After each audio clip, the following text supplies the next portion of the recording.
साथियों, हाथ जोड़ के नमस्कार है। समस्त भारतवर्ष के होमगार्ड जवान, नगर सैनिक जवान, गृह रक्षी जवान, जो भी जन जन कोटि में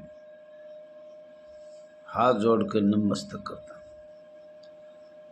हूँ। साथियों, आज एक बात कहना चाह रहा हूँ मैं, अगर आप नाराज मत हो ना, ये हाथ जोड़ रहे, किसके पास रजिस्ट्रेशन है, किसके पास नहीं है, या तो उसका नाम लिया जाए या उसको कुछ आगे बढ़ाया जाए, ऐसे अधरधार लिखते हो तो पूरा हिंदुस्तान गड़बड़ा जाता है।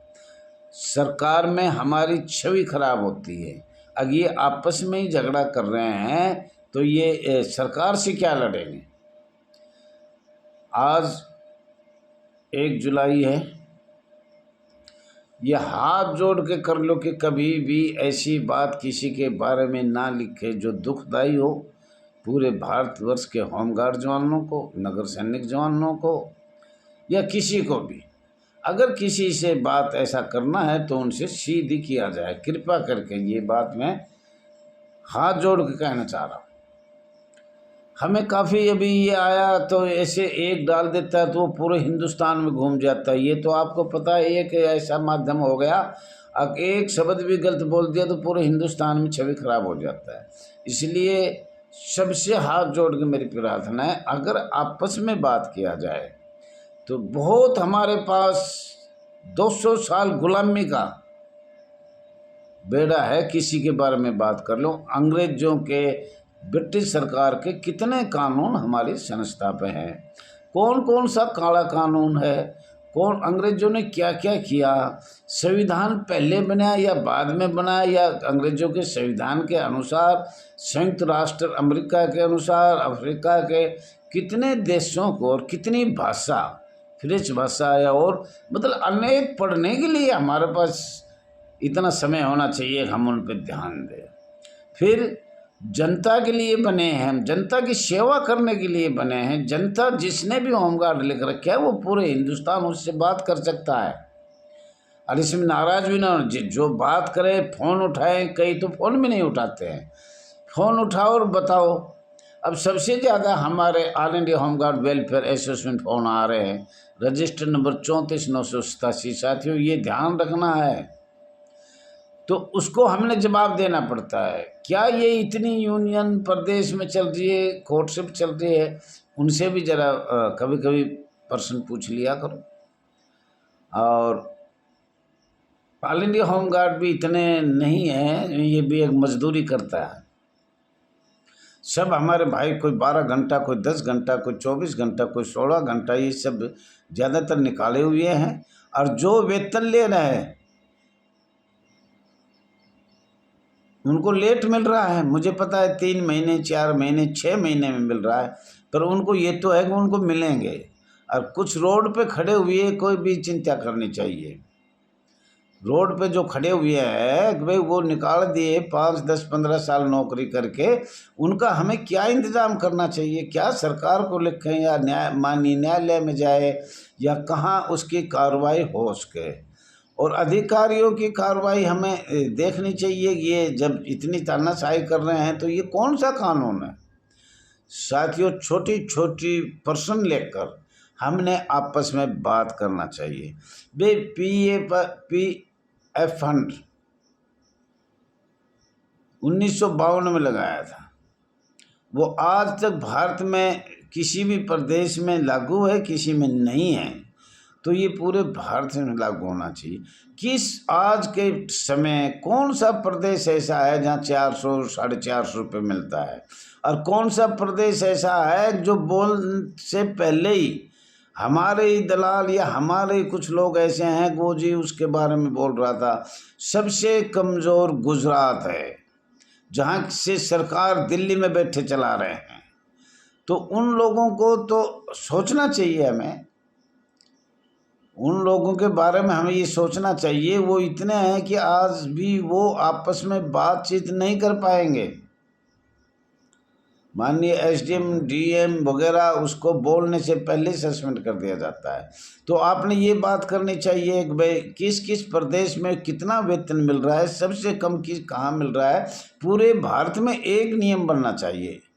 और एक नियम बनने के लिए हमने क्या कार्रवाई करनी चाहिए, उस पर ध्यान दिया जाए। हमारे पास इतने इतने मुद्दे हैं कि हमें रात दिन नींद नहीं आएगी अगर सच्चाई पे हम पब्लिक की सेवा करने चाहते हैं, जो भी लोगों ने चुन रखे हैं।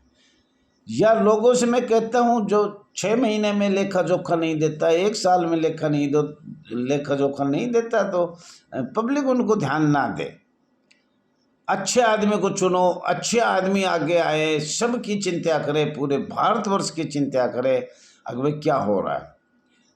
ईपीएफ फंड की चिंता करे, ड्रेस का हमें पैसा कितना मिल रहा है उसकी चिंता करे, ड्यूटी की चिंता करे, हमने 8 घंटे करना है या 16 घंटे कर रहे हैं या 24 घंटे कर रहे हैं। और यातायात की बात करें, हम जाते तो किराया लगता है, ड्यूटी करने का समय कितना, 8 घंटे से दूर ना 8 किलोमीटर से दूर हम 20 किलोमीटर, 40 किलोमीटर, 30 किलोमीटर जाते हैं, तो क्या भत्ता मिलता है या कोई उसमें टी मिलता है या कुछ मिलता है या नहीं मिलता है। हम आपस में इतनी बात करें, अब लोग हमारी तरफ देखें, अब वाकई में सही कह रहा है, सही काम हो रहा है। और एक दूसरे की, तो मैं बार बार कह रहा हूँ, कोई बात ही मत करो। साथियों, आपका अपना channel RS Dahiya x home guard में स्वागत है। ज़्यादा से ज़्यादा लाइक करें, शेयर करें, कमेंट करें, सब्सक्राइब करें। और कर रहे हो, जो मैं सबका नाम देख रहा हूँ, सब गुट का भी देख रहा हूँ, जो all India home guard welfare association register number 34,987 को लाइक कर रहे हैं, उनको नतमस्तक होकर प्रणाम करता। बहुत बहुत धन्यवाद उन लोगों का जो इसमें सहयोग कर रहे हैं।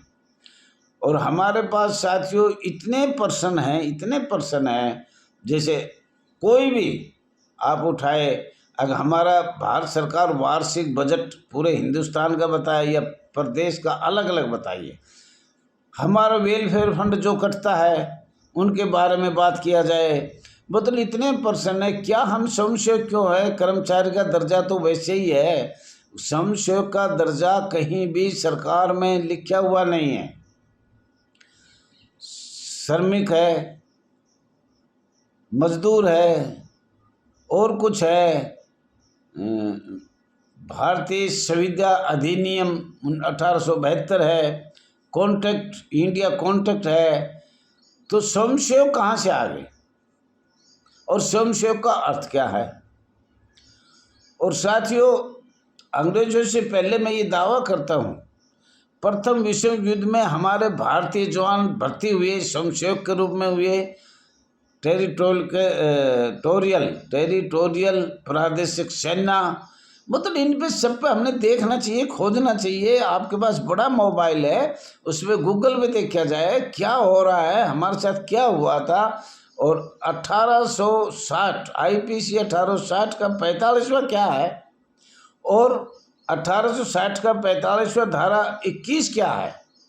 तो हमारे एक एक शब्द जो हम बोल रहे हैं या देख रहे हैं, तो इस मानव के लिए, इस पेट रोजी रोटी के लिए हमें इसमें ज़्यादा से ज़्यादा काम करना चाहिए, सरकार तक जाना चाहिए और ऐसा मांगा जाए जो सबके लिए भला हो।